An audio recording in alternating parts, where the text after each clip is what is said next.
Hey there folks, this is Big Doug Outdoors here. Just want to do a little review and maybe show you how to use the bait caster reel for bass fishing.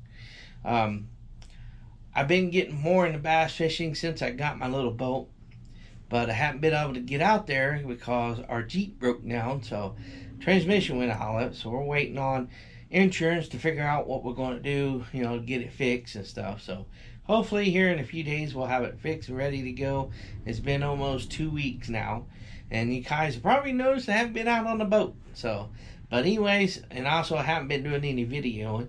So I'm going to try to do a little review and get through this, and also kind of show you how to use a bait caster in a way. Set it up for when you're casting. Because the one I bought, the guy got so irritated and upset with it, he sold it to me for a cheap price because he got so mad about using it. And it knotted it up real bad. So, the first one we're going to show you guys, this is going to be an AbU Garcia. It is a Zmax Real. It's a 7:1 gear ratio, which will retrieve the line pretty quickly. And it is a Vigilante, is the name of the rod, made by AbU as well. I do have these compared to the others. These are my favorite. These AbU Vigilantes rod. And this one is a 7-foot medium action. It's 1/4 to 5/8 ounce lure weight, 8 to 17 pound line weight. But anyways, I like these. I like the inserts of the eyes. They're really nice. I mean, these are really good rods for the price, and they're pretty lightweight too, folks. And also, whenever you do get these type of reels and rod, make sure you get some really good quality fishing line when you put on these. That's what helps you with your casting. That's what helps you with your backlashing. The backlashing on here of this fishing line, whenever it does, I mean, you can go to cast and hit a tree and it backlash and not notice it when you're in a tight spot trying to fish.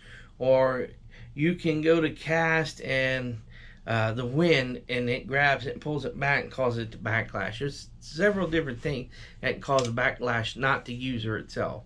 But anyways, I turned around, used spider wire in my past youth when I did fish with it, when spider wire just came, the fishing line just came out on the market. But reason why I picked it, because whenever I do get backlashes, they seem to, when I unwheel it off of there to get all the loose line, get it all pulled back tight, and then when I go to reel it back up on there, the fishing line, what it does is it actually winds up better on here, and it keeps it from getting knots and all that stuff in there.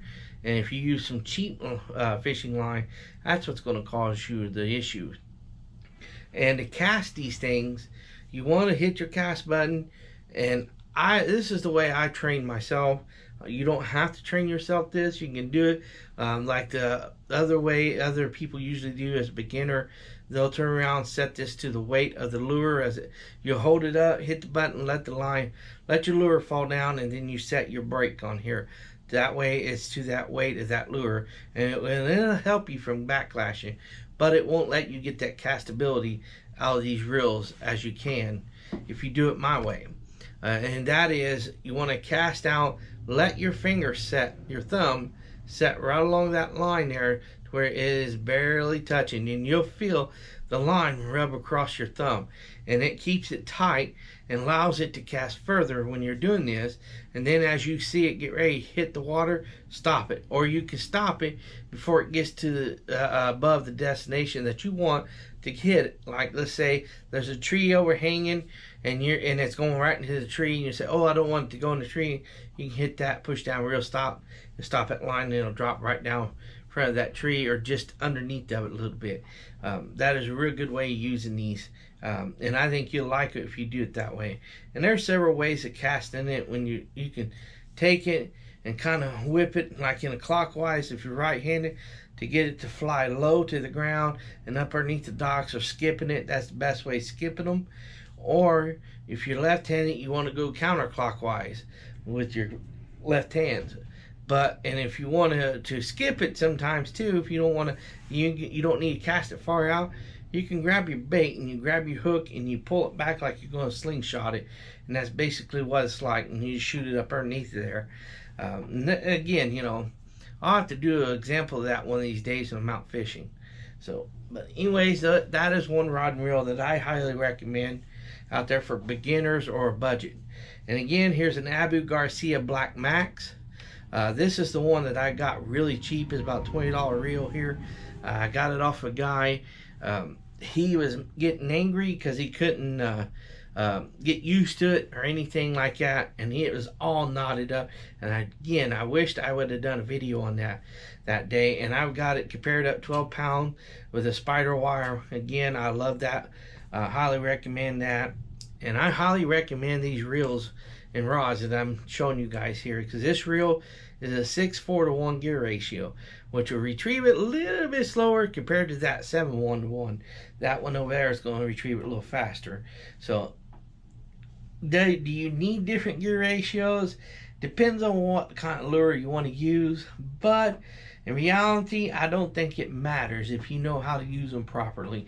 I know some people will turn around and throw a fit. Oh no, you can do this much better. Yeah, I can do just as good catching fish with a smaller end reel and rod than it is that high end reel and rod that's sitting over there. And I proved that over time and time again.